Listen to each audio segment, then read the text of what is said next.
हिंगोली नगर परिषदेसाठी महायुतीने स्वतंत्र लढण्याचा निर्णय घेतला आहे आणि हिंगोली शहरामध्ये भाजपाकडून नीता बाबारावजी बांगर यांना उमेदवारी देण्यात आलेली आहे। आपल्यासोबत भाजपचे हिंगोली विधानसभेचे आमदार तानाजी मुटकुळे आहेत। भाजपकडून उमेदवारी दिलेली आहे, स्वतंत्र लढत आहात का सर?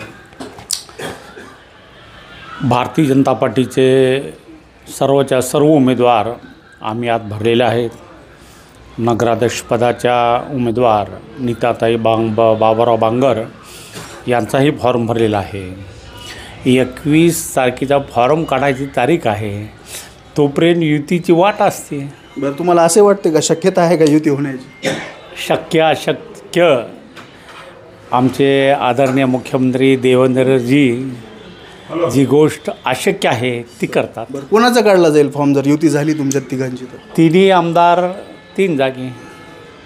नाही, शहरामधला काय हे असेल? शहरामधली काय? इथला आमदार मी आहे, आमचा नगराध्यक्ष इथला मागच्या टप्प्यात होता, त्यामुळे इथली जागा भारतीय जनता पार्टीची आहे, यामध्ये काही शंका नाही। पण निवडणूक आला की हिंगोली शहरामध्ये एक प्रश्न उभा राहतो, तो म्हणजे दहशतीचा आणि मटक्याचा। काय नेमकं प्रकार आहे? दहशत ही नुसती नावाला आहे, भारतीय जनता पार्टीचे कार्यकर्ते कमी नाहीत, त्यामुळं दहशतीची चिंता नागरिकांनी करू नये। भयमुक्त वातावरणात ही निवडणूक झाली पाहिजे असा प्रशासनाचाही मानस आहे आणि आम्हीसुद्धा जशास तसं उत्तर देण्याला आम्ही तयार आहेत। काल परवा तुमचा एक बाईट बघितला, 3 कोटीचं काहीतरी बनावट नोटेचं प्रकरण होतं, काय नेमकं? 3 कोटी रुपये हिंगोली शहरात मागच्या महिन्यात आले अशी पोलिसांचा रिपोर्ट आहे।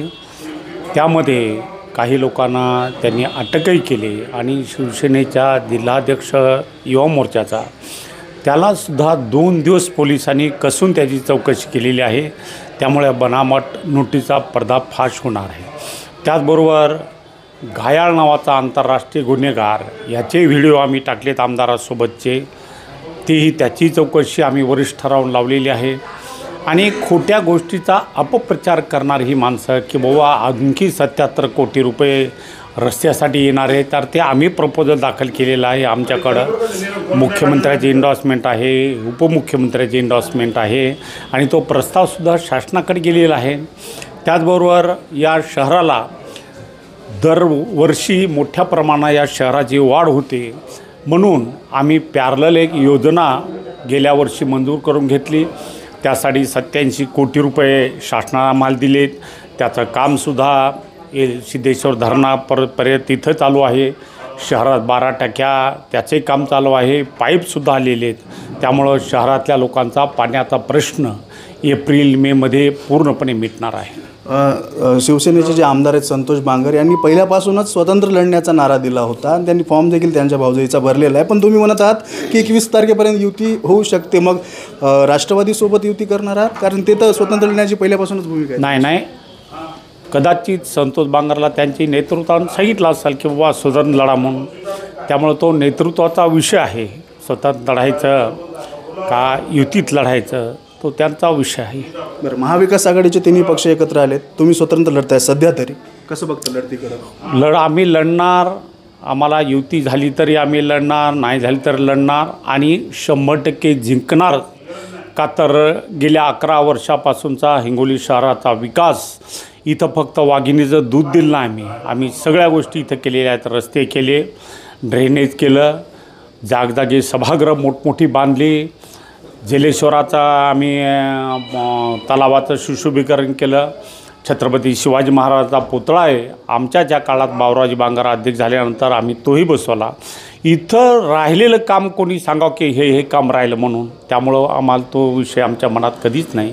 विकास आणि पूर्णपणे इमानदारीनं पुण्या मुंबईच्या रस्त्याशी स्पर्धा करतील असे रस्ते आम्ही बांधलेत। विनायक भिसे यांच्या भगिनी जे आहेत त्या जड जातील तुम्हाला का तुम्ही त्यांना जड?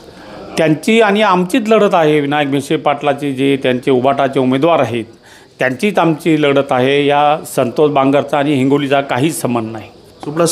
चोपडा साहेब खूप डिपॉझिट तरी वाचवलं त्यानंतर खूप होईल।